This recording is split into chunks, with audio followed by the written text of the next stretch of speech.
Questions. एक एक करके please. Sir, does the number of projects matter? हाँ बिल्कुल मैटर करता है यार, जितनी एक अगर आपकी, लेकिन वो बिल्कुल रेलेवेंट होनी चाहिए। ठीक है, रेलेवेंसी के ऊपर मैं बात करूंगा। ये नहीं कहूंगा कि अगर आपके प्रोजेक्ट्स बहुत ज्यादा है तो वो आपके अ, मतलब उसमें कंट्रीब्यूट नहीं करेंगे। जितने ज्यादा है और वो रेलेवेंट है तो मेंशन करें। अदरवाइज इररेलेवेंट प्रोजेक्ट्स को सिर्फ नंबर को शो करने के लिए कि हाँ मैंने 6 प्रोजेक्ट्स किए हैं, ये आपने नहीं करना। रेलेवेंट है 6 के 6, रेलेवेंट है 10, रेलेवेंट है 10 के 10 डाल दे, कोई मसला नहीं। ठीक है, लेकिन इररेलेवेंट प्रोजेक्ट को आपने नहीं डालना। I hope it clear. Next.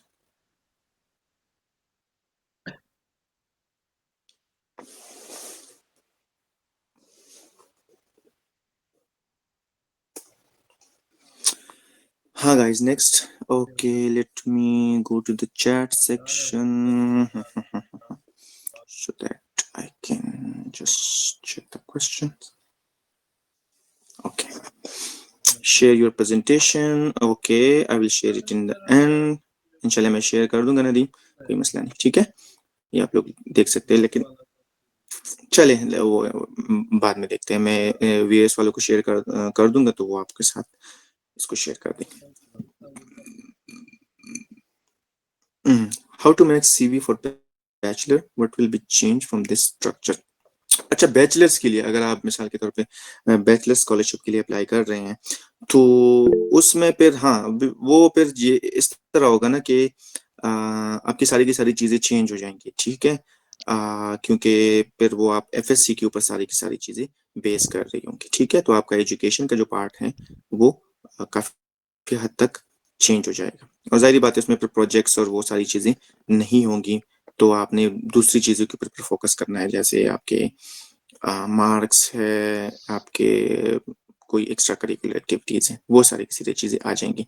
लेकिन आई कैन सी कि you are the only one asking this question. So चले, इंशाल्लाह इसके ऊपर ना फिर हम अलग से भी बात कर सकते हैं। ठीक है, मतलब प्राइवेट में भी इसके ऊपर डिस्कशन कर सकते हैं। Next.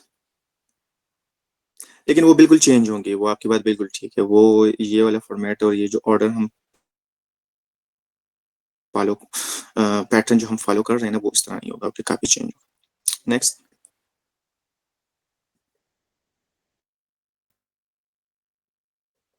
I hope I have covered all the questions regarding CB.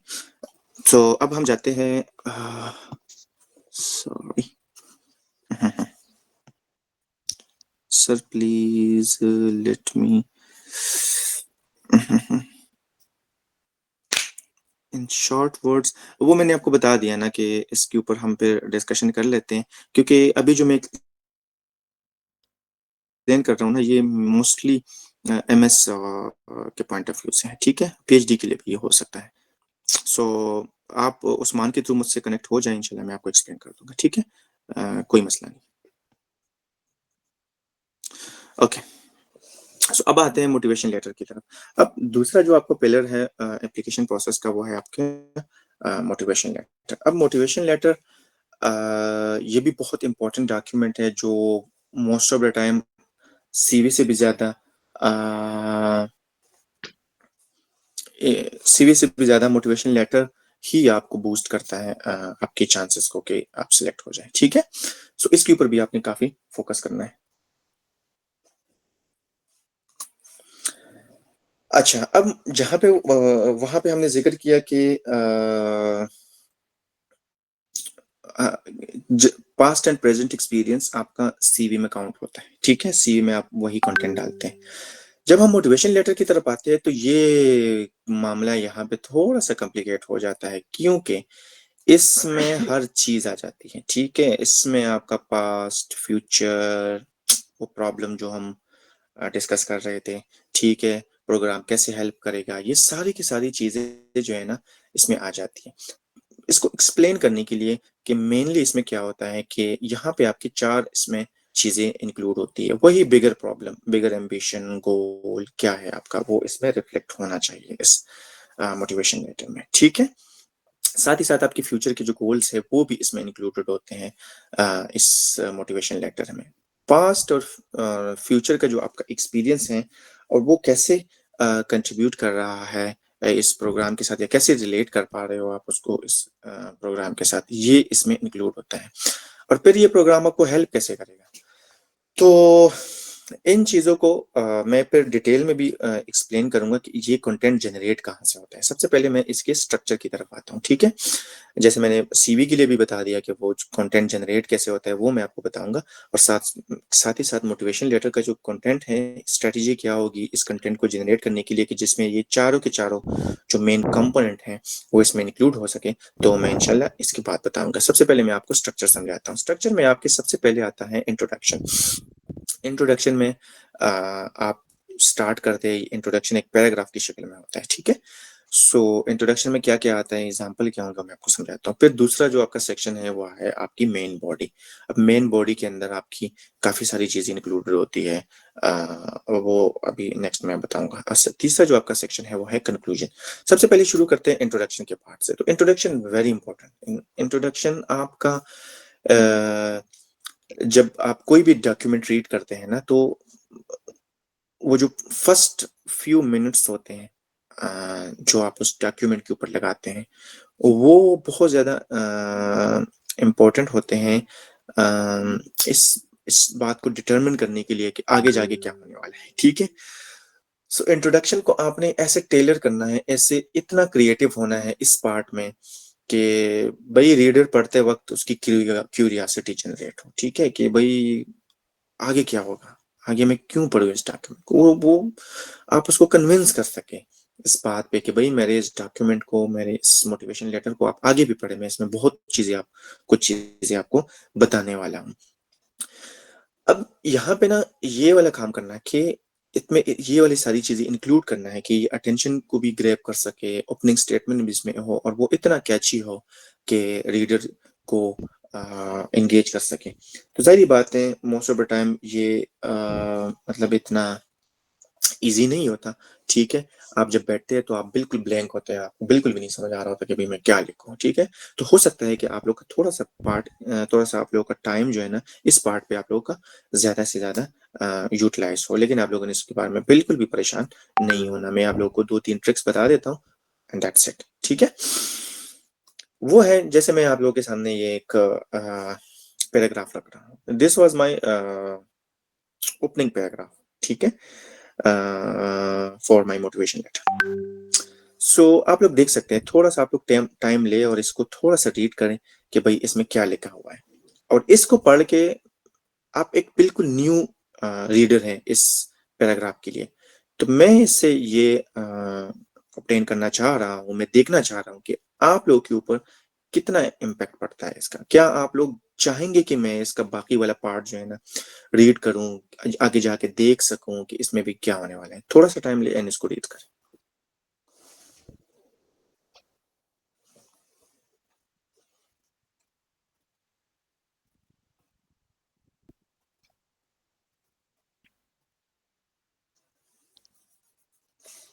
आराम से खैर इसको रीड करें।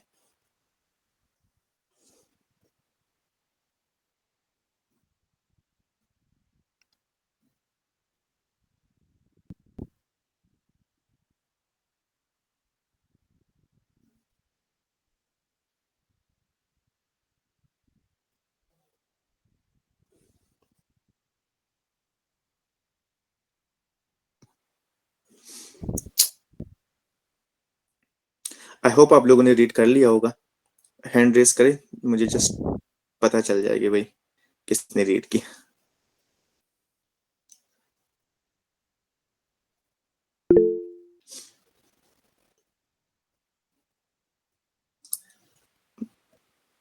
थोड़ा सा अगर आप लोग बता सकते हैं कि भाई इसको देख के कोई आप लोगों के जहन में आता है कि भाई हम आगे पढ़ना चाहते हैं, इसको देखना चाहते हैं कि भाई आगे जाके क्या होने वाला है, ठीक है।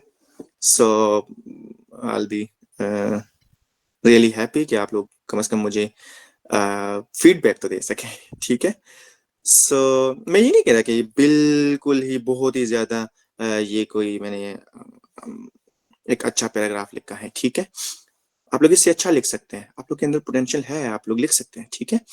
सो लेकिन इसको देख के कम से कम इतनी आप लोगों को एक समझ आ गई होगी कि भाई स्टार्ट कैसे करते हैं और ओपनिंग पैराग्राफ कैसा होना चाहिए, ठीक है। सो इट्स क्वाइट इम्पोर्टेंट कि आप उसमें ऑब्जेक्टिव ओरिएंटेड है, ठीक है, कि आप इसमें किसी बड़े प्रॉब्लम को हाईलाइट कर रहे हैं, ठीक है। ओके। और thank you Nadeem, thank you for your insights. और यहाँ से आप ये भी देख सकते हैं कि भाई एक रियल लाइफ एक स्टोरी को कैसे जो है ना उस एप्लीकेशन के साथ रिलेट किया गया है यहाँ पे।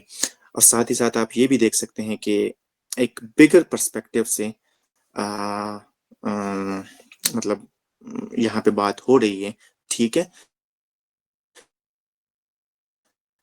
एक नहीं डिस्कस करने जा रहे हैं हम यहाँ पे, एक बड़े प्रॉब्लम को डिस्कस करने जा रहे हैं, ठीक है।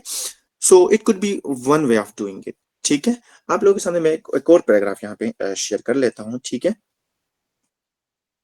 ये आप लोग पढ़े।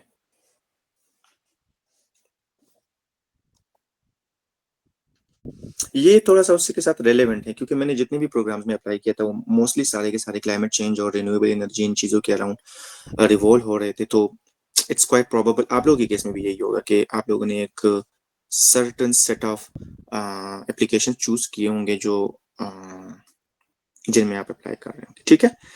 तो इसको आप लोग थोड़ा सा पढ़ें और देखें कि आप लोग को कितनी समझ आ रही है। स्क्रीनशॉट आप बेशक ले सकते हैं, ले लें, और बाद में आप लोग इसको यूटिलाइज कर सकते हैं, यूज कर सकते हैं।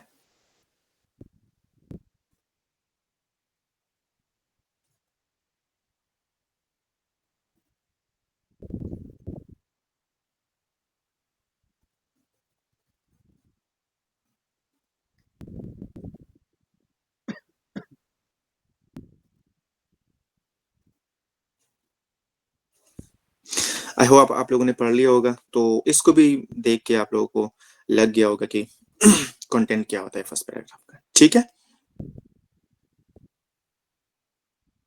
यस, ये बहुत ही अच्छी बात आपने, एक अच्छा पॉइंट आपने रेज किया नदीम, कि यहाँ पे ना स्टैटिस्टिक्स का जिक्र हुआ है।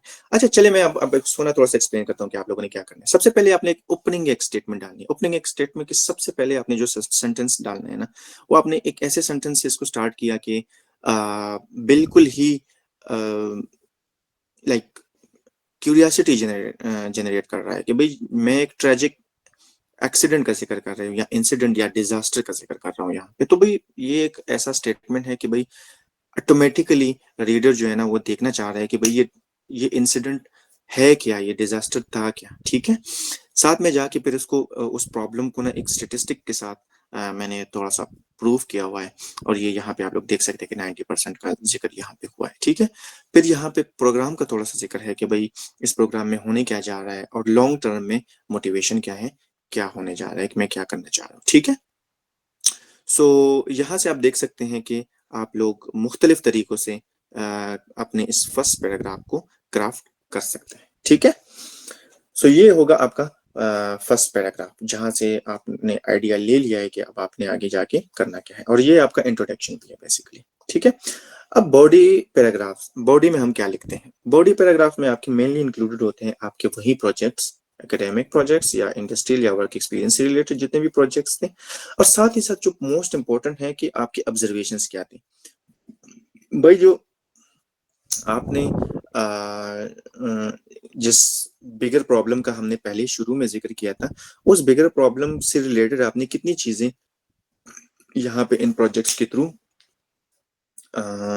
ऑब्जर्व किए हैं, और वो आप अब उसको सॉल्व कैसे करने जा रहे हैं, ठीक है।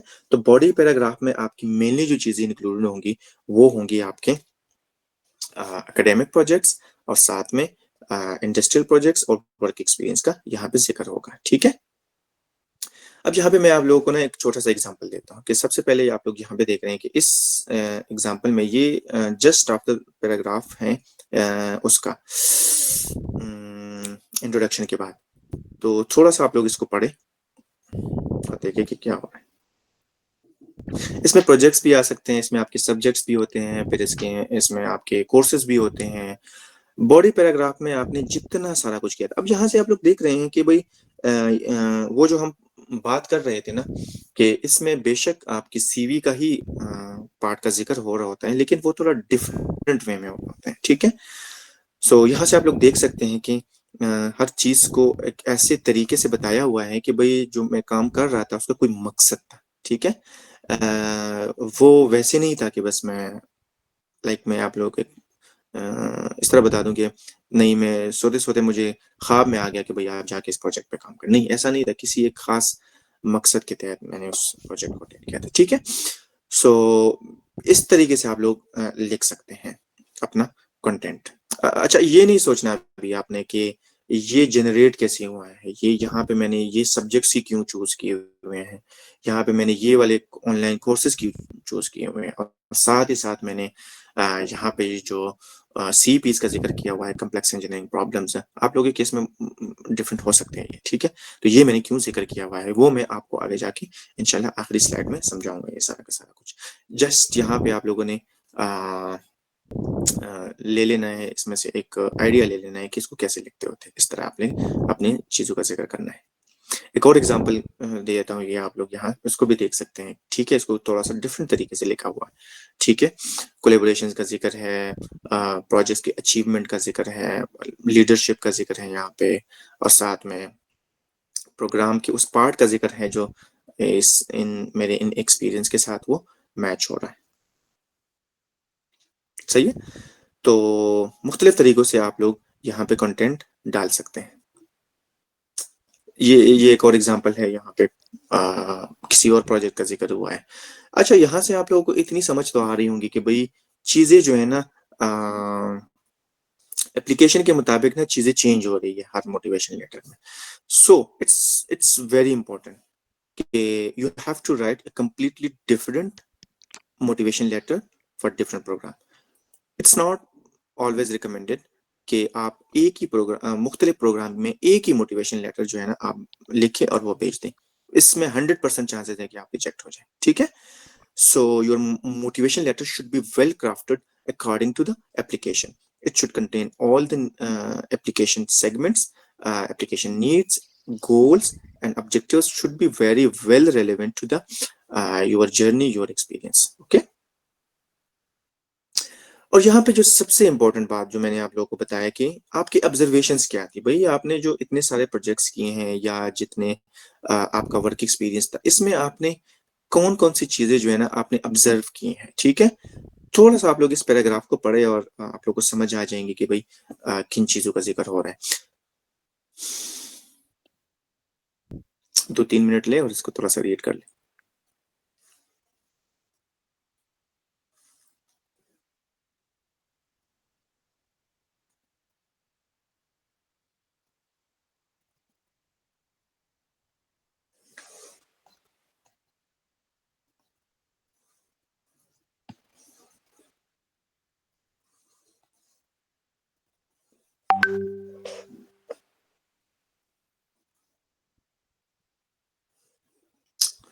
आई होप आप लोगों ने पढ़ लिया होगा। सो यहाँ से आप लोग देख सकते हैं कि भाई उन एक्सपीरियंसेस में उन जो प्रोजेक्ट्स थे उनमें से कौन कौन सी ऐसी ऑब्जर्वेशंस थी, कौन से ऐसे प्रॉब्लम्स थे जो मैंने ऑब्जर्व किए थे, और वो जाके अब इस प्रोग्राम के थ्रू मैं मतलब सॉल्व करने की कोशिश करूंगा। तो ये यहाँ पे लिखना बहुत जरूरी है बॉडी पैराग्राफ में, ठीक है। अच्छा, यहाँ से भी आप लोगों ने बिल्कुल भी नहीं घबराना कि भाई हम ये कैसे जनरेट करेंगे, ये वाला कंटेंट मैं आपको बता दूंगा, ठीक है। सो बॉडी पैराग्राफ में आप लोगों ने देख लिया कि आप लोगों के वर्क एक्सपीरियंस होंगे, आपके होंगे एकेडमिक प्रोजेक्ट्स होंगे, आप लोग के ऑनलाइन लर्निंग्स होंगे, एजुकेशन, और इसके अलावा आप लोग का जो मेनली पार्ट होगा वो होगा आपकी ऑब्जर्वेशन से रिलेटेड होगा कि आपने क्या क्या चीजें ऑब्जर्व की है, ठीक है। और कंक्लूजन का जो मेनली पार्ट होता है वो आपके फ्यूचर एस्पिरेशंस और क्लोजिंग स्टेटमेंट्स के ऊपर होता है, ठीक है। जैसे एग्जांपल के तौर पे आप यहाँ पे देख सकते हैं कि भाई मैं इस प्रोग्राम में क्यों आना चाहता हूँ, प्रोग्राम की कौन कौन सी चीजें मुझे अट्रैक्ट कर रही है, कौन कौन सी ऐसी चीजें हैं जिनको मतलब करके मैं अपने ये जो करियर में मैंने जितनी भी प्रॉब्लम्स मेरे एम्बिशन के साथ रिलेटेड हैं उनको मैं कैसे सॉल्व कर सकता हूँ। ठीक है, सो इसको भी आप लोग एक रीड दे दें, यहाँ से आप लोगों को थोड़ा सा अंदाजा हो जाएगा। ठीक है, अच्छा ये डॉक्यूमेंट्स मैं आप लोगों को दिखाऊंगा भी अभी एक्युमुलेटेड फॉर्म में, ठीक है, एक कंक्रीट फॉर्म में, जिसमें आप देख सकेंगे कि कैसे कैसे रिलेट हुए।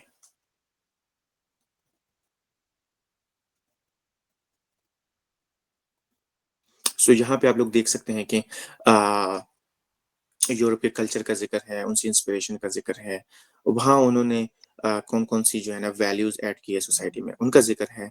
साथ ही साथ उस प्रोग्राम के कुछ उन चीज़ों का जिक्र है, जैसे हेलसिंकी के इन ट्रांसफॉर्मेशन है, क्योंकि ये स्मार्ट सिटी से रिलेटेड प्रोजेक्ट था ना।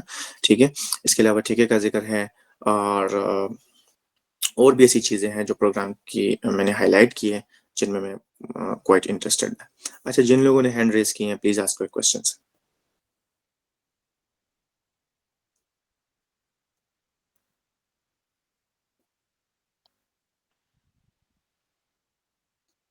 जिन्होंने हैंड रेज किए हैं प्लीज आस्क योर क्वेश्चंस।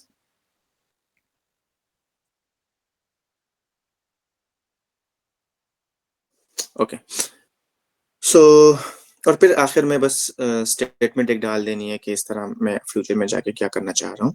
ठीक है, तो वो करके और उसको क्लोज कर ले। ठीक है, so that's it, that was your motivation letter, और इसका स्ट्रक्चर जो है ना वो मैं अभी आपको आगे जाके बता दूंगा। अब आता है सबसे मेन इम्पोर्टेंट पार्ट, कि भाई ये जितना सारा ये आप लोगों ने कंटेंट देख लिया सीवी का, भाई ये आया कहाँ से, ये कैसे जनरेट हुआ, ये जनरेट कैसे हुआ, और ये किस स्ट्रेटेजी के तहत कौन सी चीज कहाँ पे लिखी गई। ठीक है, तो अब मैं एक्सप्लेन करने जा रहा हूँ इसको। तो ये आप लोगों का जो बेसिकली कंटेंट जनरेट करने की जो स्ट्रैटेजी है ना, ये बहुत इंपॉर्टेंट है। यहाँ पे मैं आप लोगों के साथ इसको डिस्कस करता हूँ। सबसे पहले आप इस डायग्राम में देख सकते हैं कि बिल्कुल सेंटर में ना आप लोगों का जो प्रॉब्लम है, जो आप लोगों ने सॉल्व करना है, बेसिकली अपनी सोसाइटी में आप लोगों ने जो इनपुट देना है, उस प्रॉब्लम, उस गोल, वो जो आपका एम्बिशन है, कोई भी ऐसी चीज है जिसको सॉल्व करने के लिए या जिसको अचीव करने के लिए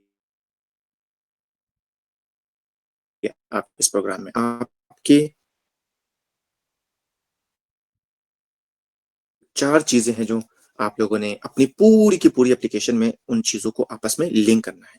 सबसे पहले मैं जिक्र करूंगा पास्ट का, कि भाई वो जो एम्बिशन है आपका, या जो आपका जो प्रॉब्लम सॉल्व करने जा रहे हैं, अभी तक आपने उसको सॉल्व करने के लिए क्या क्या किया है। ठीक हो गया, कौन कौन सी ऐसी चीजें हैं जो आपने उसमें मतलब उसको सॉल्व करने के लिए आपने कितना कंट्रीब्यूट किया। अब यहाँ पे कौन कौन सी चीजें आएंगी, इसमें आपके एकेडमिक प्रोजेक्ट्स आएंगे। आपने पास्ट के बारे में जब आप सोचने लगेंगे ना अपने स्ट्रेटेजी बनाते वक्त, तो आपने सोचना है कि भाई मैंने इस प्रोग्राम से रिलेटेड ये, क्योंकि मैं मेनली जो मेरा बिगर थीम था प्रॉब्लम्स का, वो था क्लाइमेट चेंज से। तो क्लाइमेट चेंज से रिलेटेड अपनी कैपेसिटी के मुताबिक मैंने कितना कंट्रीब्यूट किया आज तक। ठीक है, सो मैंने वो सारे के सारे प्रोजेक्ट्स, मैंने सारे के सारे जितने भी मेरे वर्क एक्सपीरियंस से रिलेटेड जितनी भी सारी चीजें थी, वो सारी की सारी चीजें मैंने अक्मुलेट कर ली, और मैंने फिर देख लिया कि हाँ, इसमें से इतना इतना पार्ट जो है ना यहाँ पे ऐसे ऐसे लिंक हो रहा है इस प्रोग्राम के साथ भी, और इस प्रॉब्लम के सोल्यूशन के साथ भी, कि जितना मैंने कंट्रीब्यूट किया था। क्लियर है? आई होप इसको समझ आ गई होगी कि यहाँ पे आप लोगों के पास्ट में आपकी वो सारी चीजें, एकेडमिक प्रोजेक्ट्स, एकेडमिक एक्सपीरियंस, साथ ही साथ आपके, हाँ यहाँ पे आपको की बीएस की डिग्री भी आ जाती है, क्योंकि आप ये भी कह सकते हैं कि भाई मैकेनिकल इंजीनियरिंग मैंने चूज ही क्यों की, इलेक्ट्रिकल इंजीनियरिंग मैंने चूज ही क्यों की, मेडिकल की डिग्री मैंने क्यों चूज की। ठीक है, सो वो बहुत इंपॉर्टेंट है यहाँ पे इस बात का जिक्र करना कि भाई मैंने ये जो मेडिकल की डिग्री, ये जो मैंने इंजीनियरिंग की डिग्री, ये जो मैंने सोशियोलॉजी की डिग्री चूज की थी, वो उसका मकसद ही यही था कि मैंने आगे जाके इन चीजों के बारे में नॉलेज गेन करना है, और यही इन प्रॉब्लम्स को, इन एम्बिशंस को अचीव करना है। ठीक है, सो ये इस पार्ट में आप लोगों का सारा पास्ट में आप लोगों की जितने भी सारे एक्सपीरियंसेस है वो आ जाएंगे। अच्छा, फिर आते हैं प्रेजेंट की तरफ। अब प्रेजेंट में आप लोगों ने क्या देखना है, प्रेजेंट में आप लोगों ने ये देखना है कि जितने भी आप लोगों ने ये प्रोजेक्ट्स किए थे, ये जितना भी आपका वर्क एक्सपीरियंस था, उसमें आप लोगों ने क्या क्या ऐसी जो ऑब्स्टिकल्स थे या प्रॉब्लम्स थे आप लोगों ने फेस किए हैं, या जितनी आपकी ऑब्जर्वेशंस हैं करंटली, वो सारे के सारे आप लोगों ने नोट डाउन कर लेने हैं कि भाई मैंने इतना इतना ये मैंने कंट्रीब्यूट किया, ये सारे के सारे मेरे चैलेंजेस थे जिनको मैं वहां पे रह के, मतलब अपनी कंट्री में रह के, पाकिस्तान में रह के मैं नहीं सॉल्व कर पा रहा हूँ। तो वो आपको पता होने चाहिए, वो प्रॉब्लम्स, वो ऑब्स्टिकल्स, वो बैरियर्स आपको पता होने चाहिए, तब जाके आप इस बात को प्रूव कर सकेंगे कि मुझे स्कॉलरशिप की जरूरत ही क्यों है। समझ रहे हैं मैं क्या कह रहा हूँ? ठीक है। क्योंकि अगर आप जस्ट एक्सप्लेन कर रहे हैं कि भाई मैंने ये किया और बहुत ज्यादा काम मैंने किया, और आप ये नहीं बता रहे कि भाई वो काम करते वक्त, वो एक्सपीरियंस गेन करते वक्त, वो प्रोजेक्ट करते वक्त मुझे प्रॉब्लम बिल्कुल भी फेस नहीं हुआ, मेरी लिमिटेशन बिल्कुल भी नहीं थी, मैंने हर चीज अचीव कर ली। So what's then the question arises naturally कि what's the point of applying for a scholarship, what's the point of applying for a master program. तो फिर आप मास्टर प्रोग्राम में आ ही क्यों रहे हैं कि अगर आपने इतनी सारी चीजें कर ली और आपको सब कुछ आ गया, आपने बिल्कुल भी कोई प्रॉब्लम फेस नहीं किया। तो जितने भी आपके सारे के सारे एक्सपीरियंसेस थे, वो उसमें जितनी भी आपने चीजें नोट डाउन करनी है कि कहाँ कहाँ पे आपने प्रॉब्लम्स फेस की, कौन कौन से बैरियर्स थे जो आप उस मुल्क में रह के, पाकिस्तान में रह के आप नहीं अचीव कर पा रहे, वो आप वहां पे नहीं सॉल्व कर सकी, इसलिए आपको जरूरत है इस स्कॉलरशिप्स की। ठीक है।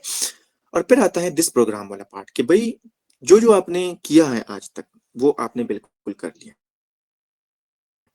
बहुत सारे ऑब्स्टिकल्स थे, ऑब्जर्वेशंस थी, लिमिटेशंस थी, वो सारी की सारी आपने एक्सप्लोर कर ली। अब फिर वो आपने इस प्रोग्राम के साथ रिलेट करना है कि भाई ये जो प्रोग्राम अभी मैं चूज करने जा रहा हूँ, ये प्रोग्राम मुझे उन बैरियर्स को, उन लिमिटेशंस को, उन जो प्रॉब्लम्स मैंने फेस की हैं, उनको कैसे सॉल्व करेगा। ठीक है। यहाँ पे ये लिंकेज बनाना बहुत जरूरी है। अब यही वो रिलेवेंसी है, यही वो रिलेवेंसी है। हम बार बार रिलेवेंसी का जिक्र कर रहे होते हैं, किसी से भी आप पूछ लें तो वो कहेंगे कि भाई हाँ, आपका आपकी एप्लीकेशन रेलेवेंट होनी चाहिए, आप रेलेवेंट प्रोग्राम में अप्लाई। वो रिलेवेंसी कौन सी होती है? वो यही रिलेवेंसी होती है। वही प्रोग्राम के जो ऑब्जेक्टिव्स होते हैं, बेसिकली प्रोग्राम के जो कंटेंट्स होते हैं, प्रोग्राम के जो वर्कशॉप्स होते हैं, वही प्रोग्राम के कंटेंट्स और वही आपके ऑब्जेक्टिव्स बेसिकली वो रिलेट होने चाहिए उसके, वो जो आपने प्रॉब्लम्स फेस किए थे, वो जो आपकी लिमिटेशंस थी, वो बैरियर्स थे। ठीक है। मिसाल के तौर पे मैं आप लोगों को ये बता दूं कि जैसे मैं स्मार्ट्स में अप्लाई कर रहा हूँ, वो स्मार्ट सिटी से रिलेटेड प्रोजेक्ट था। तो जैसे मैंने जिक्र किया कि भाई पाकिस्तान में स्मार्ट सिटीज का कंसेप्ट बिल्कुल भी नहीं है। यहाँ पे वो टेक्नोलॉजीज नहीं है, वो इंफ्रास्ट्रक्चर नहीं है जो कि इन सिटीज को बनाने में हेल्प कर सके। तो मैंने प्रॉब्लम का जिक्र कर दिया। और अब फिर मैंने क्या जिक्र किया?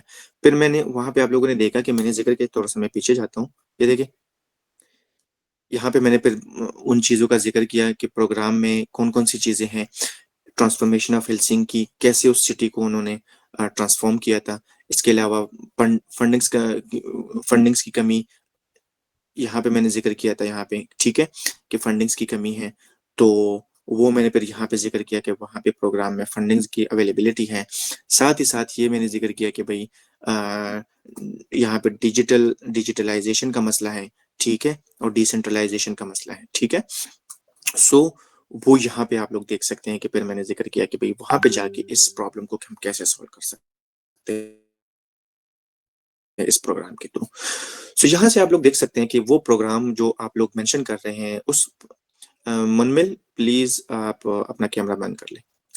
सो ये जो प्रोग्राम है, इसके प्रोग्राम के जितने भी ऑब्जेक्टिव्स हैं, वो बेसिकली आपके सॉल्यूशंस हैं जो आपने प्रॉब्लम्स फेस की हैं। That's it. एंड फ्यूचर में फिर आप क्या करना चाहेंगे? ठीक है। सो आप लोगों ने जरूर ये डालना है अपनी मोटिवेशन में, सीवी में, पूरी एप्लीकेशन में रिफ्लेक्ट होना चाहिए कि भाई इस प्रोग्राम के बाद अगर ये प्रोग्राम आपको इसमें आपको एडमिशन मिल जाए, हम स्कॉलरशिप आपको दे दें, फ्यूचर में जाके आप क्या करने वाले हैं, कौन कौन सी चीजें हैं, क्या अचीव करने वाले हैं आप। ठीक हो गया। So that was all about the strategy. I hope आपको, आप लोगों को समझ आ गई होंगी। ठीक है। सो अभी आप लोगों के साथ मैं कुछ टूल्स शेयर करने वाला हूं कि आप लोगों ने कौन कौन सी चीजें यूज करनी है। सीवी बनाने के लिए आप लोग जब उसमें जाते हैं, यूरोप में अगर आप अप्लाई कर रहे हैं तो आप लोग यूरोपास सीवी यूज कर सकते हैं। गूगल पे जाएं और यूरोपास आप टाइप करें तो ये इसका जिक्र कर रहा हूँ मैं, ठीक है, ये यूरोपास सी। तो ये बिल्कुल एक फ्री प्लेटफॉर्म है, वहां से आप लोग सीवीज बना सकते हैं, ठीक है। और साथ में आप लोग चैट जीपीटी का इस्तेमाल बिल्कुल कर सकते हैं अपने कंटेंट को जनरेट करने के लिए, उसको रिफाइन करने के लिए, उसको ग्रामर एरर्स मिस्टेक्स वगैरह को हटाने के लिए आप लोग चैट जीपीटी का इस्तेमाल कर सकते हैं। साथ में ग्रामरली का इस्तेमाल करें, लेज़मन, क्योंकि ग्रामरली से आप लोगों की जितनी भी मिनहाज यूनिवर्सिटी ये लाहौर में है। बिलाल प्लीज अपना माइक ऑफ करें। और क्लाउड ये एक और ब्लैक बॉक्स एआई, मुख्तलिफ टूल्स हैं, आप लोग इसको यूज कर सकते हैं, ठीक है। और रिसर्च थोड़ा आप लोगों ने करना है प्रोग्राम से रिलेटेड, उसके प्रॉब्लम्स को आइडेंटिफाई करने के लिए, अपने एक्सपीरियंस को रिलेट करने के लिए आप लोगों ने रिसर्च मस्ट करना है। आई होप आप लोगों को समझ आ गई होगी कि that was all from my side. और अभी मैं आप लोगों को थोड़ा सा शो कर लेता हूँ, इसके बाद फिर क्वेश्चन आंसर सेशन शुरू करते हैं।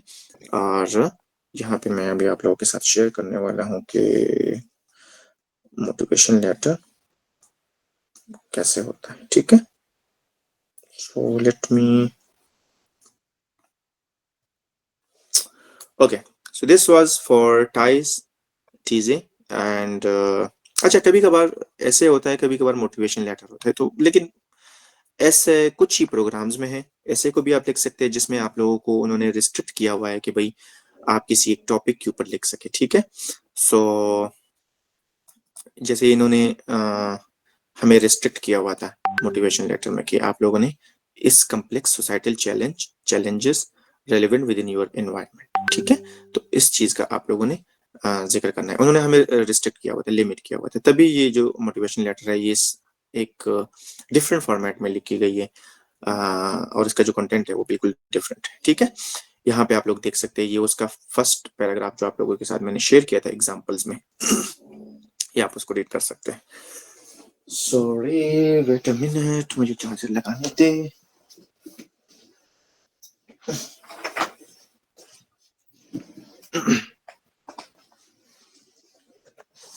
ओके, सो आप लोग बेशक इसकी स्क्रीनशॉट्स ले सकते हैं, बाद में आप लोग जाके इसको रीड कर सकते हैं, ठीक है, आराम आराम से, कोई मसला नहीं है। आप किसकी स्क्रीनशॉट्स ले ले, नोट कर ले, और आप इसको फिर लिख सकते हैं।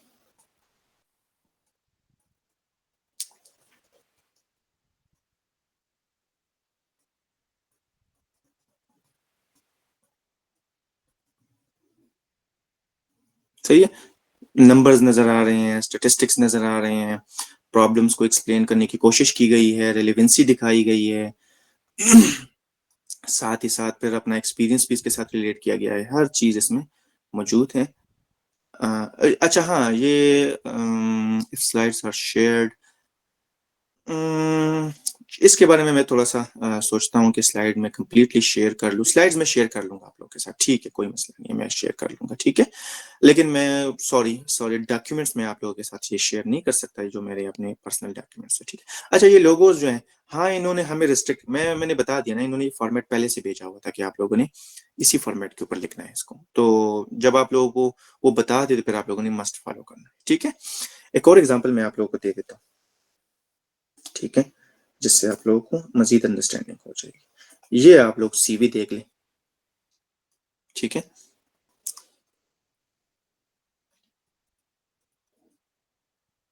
इंट्रोडक्शन वाला पार्ट आप लोग को टॉप में नजर आ रहे हैं, ये देखें, ठीक है। सो ये यूरोपास की बनी हुई सीवी है, वर्क एक्सपीरियंस का जिक्र है, जिसे मैंने पहले आप लोगों को बता दिया, ठीक है। साथ ही साथ इंटर्नशिप भी यहाँ पे आ गई, इसके अलावा फिर एजुकेशन का जिक्र है, स्किल्स का जिक्र है, थोड़ा सा मैंने आगे पीछे किया हुआ है चीजों को, लेकिन इससे कोई इतना खास फर्क नहीं पड़ता। शुरू वाले आप लोगों ने मस्ट रखने, एजुकेशन वर्क एक्सपीरियंस सबसे पहले होना चाहिए, फिर बाद में बाकी चीजें आप लोग लिख सकते हैं। अब इसके बाद फिर क्वेश्चन आंसर सेशन होगा इंशाल्लाह। ये आयजा प्लीज आप डिटेल्स में फिर डिस्कस करते हैं। बस आप लोग इनको देख लें डॉक्यूमेंट्स को, अगर आप लोगों ने स्क्रीनशॉट्स लेने हैं तो ले लें, ठीक है।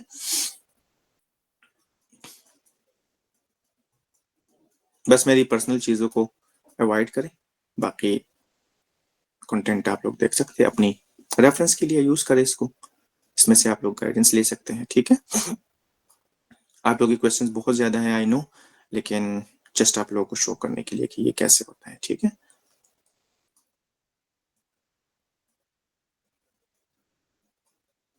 सो आई होप आप लोगों को रियलाइज हो गया होगा कि हाँ video motivation, okay okay okay okay okay, मैं उसकी तरफ आता हूँ, उसकी तरफ आता हूँ, ठीक है। ये आप लोगों के क्वेश्चन आंसर है ना, ये मैं इंशाल्लाह सॉल्व करूंगा।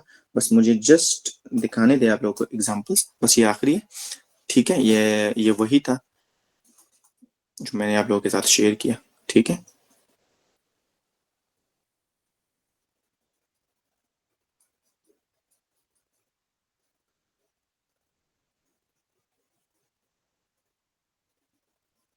ओके, आई होप आप लोगों को समझ आ गई होंगी। So thank you so much for your attention, that was all from my side. और अब बढ़ते हैं क्वेश्चन आंसर सेशन की तरफ। सो शुरू करते हैं क्वेश्चन आंसर सेशन। बस आप लोग के जितने भी क्वेश्चंस हैं वह आप लोग पूछ सकते हैं, एक एक करके आहिस्ता आहिस्ता मैं सबको आंसर कर दूंगा इंशाल्लाह, ठीक है। Excuse me sir. Yes sir ji हम एआई जनरेटेड टेक्स्ट को डायरेक्टली डाल सकते हैं मोटिवेशन लेटर्स में या सीवीज में? हाँ, उसकी तरफ आता बिल्कुल, आप उसको डाल सकते हैं, लेकिन आपने वो नहीं करना कि अगर आपने चैट जीपीटी को जस्ट बता दिया कि भाई मुझे इस प्रोग्राम के लिए मैंने अप्लाई करना है और मुझे मोटिवेशन लेटर लिख के दे दें, तो उससे ये होगा कि आपके सक्सेस के चांसेस जो है ना बहुत ज्यादा कम हो जाए। कंटेंट आपका अपना होना चाहिए, सारा का सारा आइडिया ऑर्डर वो आपका अपना होना चाहिए। हाँ, चैट जीपीटी को सिर्फ उस हद तक यूज करें कि भाई मेरी इंग्लिश इतनी अच्छी नहीं है, तो जस्ट मैंने उस अपने इंग्लिश को बेहतर बनाने के लिए, ग्रामर एरर्स वगैरह खत्म करने के लिए मैंने चैट जीपीटी का इस्तेमाल किया। आइडियाज वो सारे के सारे आपके अपने होने चाहिए, तब जाके बात करें, ठीक है। ठीक है सर, शुक्रिया।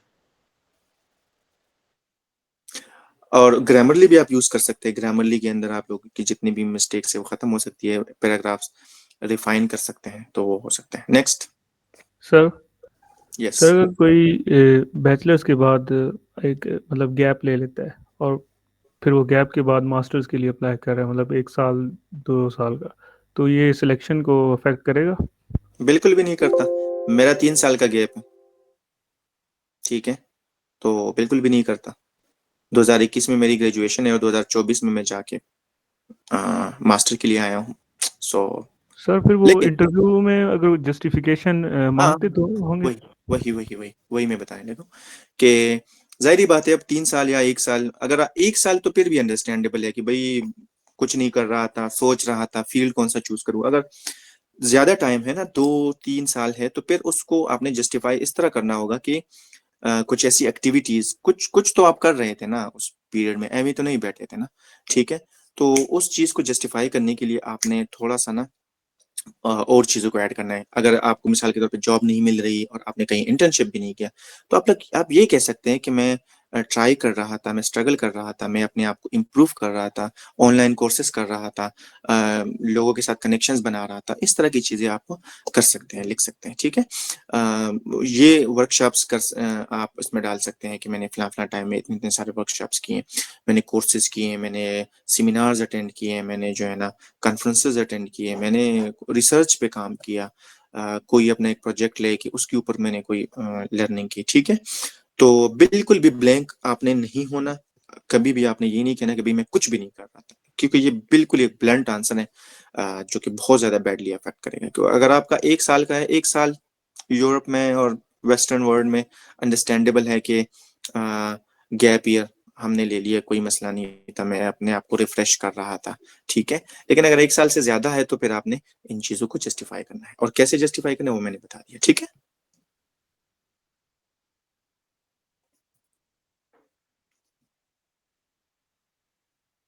नो, हमजा आपने क्वेश्चन करने, जैसे मैंने शुरू में बताया था कि ये बिल्कुल भी सेम चीजें नहीं है। मैं ऐसा सारे क्वेश्चन की तरफ आता हूँ। तो जितने भी आपके एसओपी और एलओएम जो है ना, सॉरी, हाँ, सॉरी, मैं उसको सीवी के साथ कंफ्यूज कर रहा था। एलओएम जो होता है मोटिवेशन लेटर, वो मोस्टली आपके उसके साथ रिलेट कर रहा है। जैसे मैंने आप लोगों के जो सामने जो चीजें पेश की ना, ये सारे मोटिवेशन लेटर्स हैं, जिसमें पर्सनल जो टच होता है ना, पर्सनल लाइफ की जो एक्सपीरियंसेस होते हैं ना, वो इसमें इतने ज्यादा रिफ्लेक्ट नहीं हो रहे थे। सारी की सारी चीजें हो रही थी प्रोग्राम्स के अकॉर्डिंग, टेक्निकली घूम रही थी। ठीक है, जो अगर किसी में पर्सनल लाइफ का एक्सपीरियंस जिक्र कर भी रहा था ना, तो उसमें मैं सिर्फ और सिर्फ वो वाला पार्ट हाईलाइट कर रहा था जो प्रोग्राम के साथ बिल्कुल वेल कनेक्टेड था, उसकी कंटेंट के साथ वेल कनेक्टेड था। तो ये होता है मोटिवेशन लेटर। अच्छा, जो पर्सनल स्टेटमेंट होता है ना, स्टेटमेंट ऑफ पर्पस होता है ना, इसमें आपकी बाकी सारी चीजें भी आ जाती है, कि जिसमें आप रियल लाइफ के चैलेंजेस, आपकी जो प्रोग्राम से रेलेवेंट है भी नहीं, वो भी आप इसमें जिक्र कर सकते हैं। जैसे अमेरिकन यूनिवर्सिटीज जो है ना, मोस्ट ऑफ द टाइम वो आपके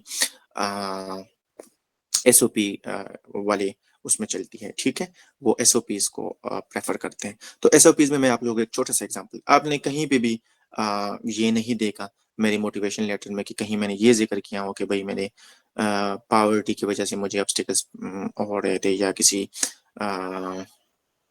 किसी मतलब मैं किसी ऐसे एरिया में रह रहा था जहाँ पे बहुत बहुत सारे मसले मसाइल थे, तो उनकी वजह से मुझे ऑब्स्टिकल्स और बैरियर्स थे मेरी एजुकेशन के थे। तो ये इन चीजों का जिक्र नहीं था मोटिवेशन लेटर में, आप लोगों ने सारे देख लिया। लेकिन अगर आप पर्सनल स्टेटमेंट का जिक्र कर रहे हैं, एसओपी का जिक्र कर रहे हैं, तो एसओपी में ये सारी चीजें भी आ जाती हैं, उसमें आप जिक्र कर सकते हैं, क्योंकि वो पर्सनल स्टेटमेंट है। ठीक है, तो ये एक छोटा सा डिफरेंस है इन दोनों में। मोरलेस यही होती है, बाकी चीजें सेम होती है। अच्छा, सैंपल की तो फिर मैंने आपके साथ शेयर कर लिया बिलाल, मैंने आपको बताया कि आप उसमें से स्क्रीनशॉट्स ले सकते हैं। ठीक है, मोटिवेशन वीडियो। हाँ, आप जिक्र कर दें, बिल्कुल जिक्र कर दें कि कितने प्रोग्राम्स में आपने अप्लाई किया हुआ है।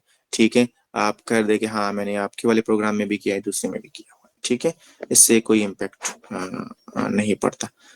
तो अगर आपने बहुत ज्यादा अप्लाई किया हुआ है, अगर आपने, कभी कभार ऐसा होता है ना कि आप एक ही एरास्मस में जाके 7-8 प्रोग्राम्स में अप्लाई कर लेते हैं, तो मेरे मुताबिक आपने फिर उन सब का जिक्र नहीं करना कि मैंने 8 प्रोग्राम्स में अप्लाई करना है। क्योंकि उसकी एक वजह है, उसकी वजह ये है कि ये जो एरास्मस के प्रोग्राम्स होते हैं ना, ये आपस में कनेक्ट नहीं होते। ठीक है, सो ये एक प्लस पॉइंट है। आप रिकमेंडेशन लेटर, अगर आप एक ही किस्म के recommendation letter just name change करके, होता है ना, ऐसे होता है, आप लोग जब लिखने बैठेंगे तो काफी सारे प्रोग्राम रिलेवेंट होते हैं, उनमें कोई इतना ज्यादा वो नहीं होता। ठीक है, तो वो आप सेम किस्म के डॉक्यूमेंट्स मुख्तलिफ जगहों पे भेज सकते हैं। अगर आपको लग रहा है कि ये भी ठीक है, इसमें इतना ज्यादा कंटेंट चेंज करने की जरूरत नहीं है, ठीक है, तो आप बिल्कुल कर सकते हैं, क्योंकि ये आपस में रेलेवेंट नहीं होते। तो आपने जिक्र कर दिया तब भी ठीक है, ना जिक्र किया तब भी ठीक है। ठीक है, लेकिन बहुत ज्यादा जिक्र, नंबर अगर बहुत ज्यादा हो लाए, लाइक 7-8 ना, तो अगर आपने 7-8 का जिक्र कर दिया तो ये प्रॉब्लमेटिक हो सकता है कि एक बंदा ना 7-8 में कैसे अप्लाई कर सकता है। ठीक है, फिर वो क्वेश्चनेबल होता है थोड़ा सा। लेकिन ये आपस में बिल्कुल भी रिलेट नहीं होते। अगर आपने 2 का जिक्र कर दिया और उन्होंने फिर आपको काउंटर किया कि नहीं आपने तो 10 में अप्लाई किया था, तो ऐसा नहीं होता, बिल्कुल भी ऐसा नहीं होता। सारे प्रोग्राम्स अलग थलग चलते हैं, कहीं किसी को कुछ नहीं पता कि भाई आपने उस प्रोग्राम में कैसे अप्लाई किया था, कहाँ किया था, कौन से डॉक्यूमेंट्स यूज किए थे, दूसरे में आपने किया तो कहाँ पे, उसमें क्या कौन सी यूज की, ये आपस में बिल्कुल भी कनेक्टेड नहीं है। तो सो आई होप आपको समझ आ गई। मोटिवेशन वीडियो, मोटिवेशन वीडियो एक अलग से एक पूरा एक टॉपिक है, तो इंशाल्लाह मैं आपके साथ कनेक्ट होके आपको एक्सप्लेन कर दूंगा। ठीक है, मोहम्मद उस्मान के थ्रू आप कनेक्ट हो जाएंगे मुझसे। ठीक है, इंशाल्लाह मैं आपको सैंपल भी भेज दूंगा और आप उसको देख भी सकते हैं। Next please.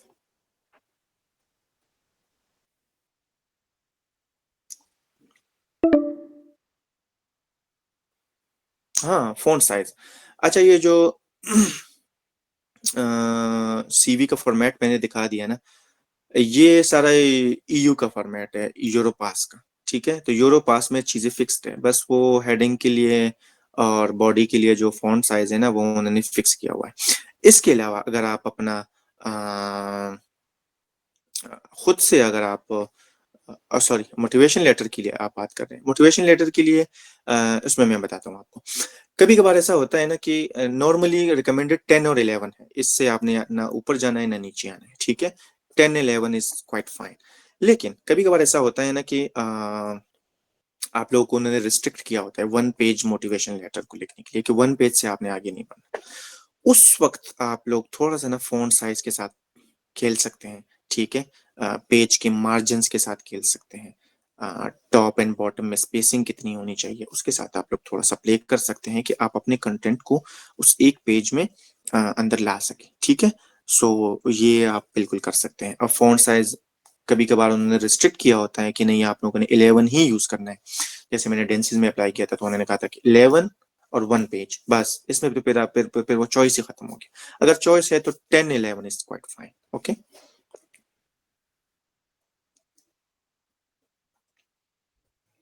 हाँ, times new Roman is mostly recommended, और उसको आप यूज कर सकते हैं। और साइज ऑफ द पेज जो है ना, वो A4 आप लोगों ने रखना है, ठीक है। और अगर आप लोग उन्होंने रिस्ट्रिक्ट किया हुआ है, बताया हुआ है पहले से, तो फिर वो तो आप लोगों को पता होना चाहिए। फिर उससे आप लोगों ने अगर किसी किसी भी स्टेज पे एप्लीकेशन के किसी भी डॉक्यूमेंट में अगर उन्होंने आप लोगों को रिस्ट्रिक्ट किया कि भाई आप लोगों ने यूरोपास ही यूज करना है, आप लोगों ने यूरोपास यूज नहीं करना, ठीक है, या उन्होंने ये कहा है कि आप लोगों ने यूरोपास यूज नहीं करना तो नहीं करना, वो कह रहे हैं कि यूरोपास ही करना है तो यूरोपास ही करना है। अगर वो उन्होंने खुद अपना कोई फॉर्मेट आप लोगों को दे दिया कि भाई ये फॉर्मेट यूज करे, तो आप लोगों ने फिर उसको यूज किया करना है। आप लोगों को उन्होंने ये बताया कि 1 पेज को फॉलो करना है, 1 पेज का मोटिवेशन लेटर लिखना है, तो 1 पेज से आप लोगों ने बिल्कुल भी आगे नहीं बढ़ना। उन्होंने आप लोगों को ये बताया कि भाई 11 साइज यूज करना है, फॉन्ट साइज 11 रखना है तो 11 ही रखना है, 10 रखना है तो 10 रखना है। अगर नहीं किया हुआ रिस्ट्रिक्ट, तो फिर मैंने आप लोगों को बता दिया कि फॉन्ट साइज में 10 11 रिकमेंडेड है, और साइज A4 आप लोग कर सकते हैं, ठीक है।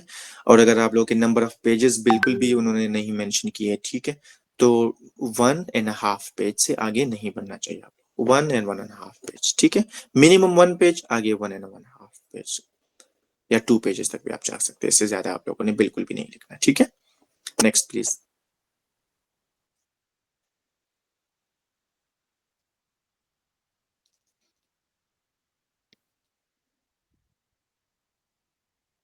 You are welcome.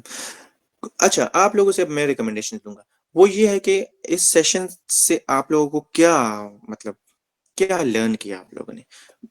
ऑब्वियसली बहुत सारे ऐसे थे जो स्टूडेंट्स यहाँ पे अवेलेबल थे जिनको आइडिया ही नहीं था कि भाई हमने करना क्या है, ठीक है, कैसे करना है, स्ट्रेटेजी क्या अप्लाई करनी है, कौन सी चीज कहाँ लिखनी है। अभी आई होप आप लोगों को अंडरस्टैंडिंग हो गई होगी कि भाई कैसे आप लोगों ने चीजों को लेके चलना है। तो थोड़ा सा आप लोग रिकमेंड कर लें कि जिससे मैं अपने आप को भी इम्प्रूव कर सकूं, और मजीद अगर कहीं सेशन होता है तो उसमें मैं उन चीजों को ऐड कर सकूं। क्वेश्चंस मजीद आप पूछ सकते हैं, ठीक है।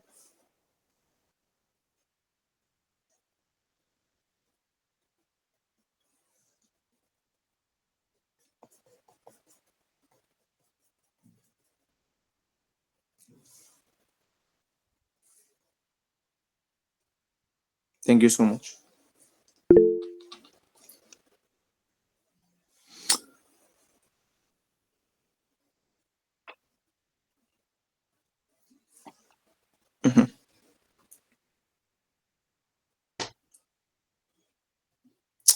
So I hope I have provided such useful information for you guys, and I wish you best of the luck for your application process. मैं इंशाल्लाह आप लोग जब ये इस सारे के सारे प्रोसेस से गुजर जाएं और सिलेक्शन आपकी हो जाए, तो मुझे जरूर इन्फॉर्म करिएगा, ठीक है। क्वेश्चन हो तो आप लोग पूछ सकते हैं, कोई भी डाउट जहन में आ रहा हो, ठीक है। मोटिवेशन वीडियो का किसी ने जिक्र किया था, वो मैं इंशाल्लाह आपके साथ कनेक्ट होके आप लोग को भेज दूंगा।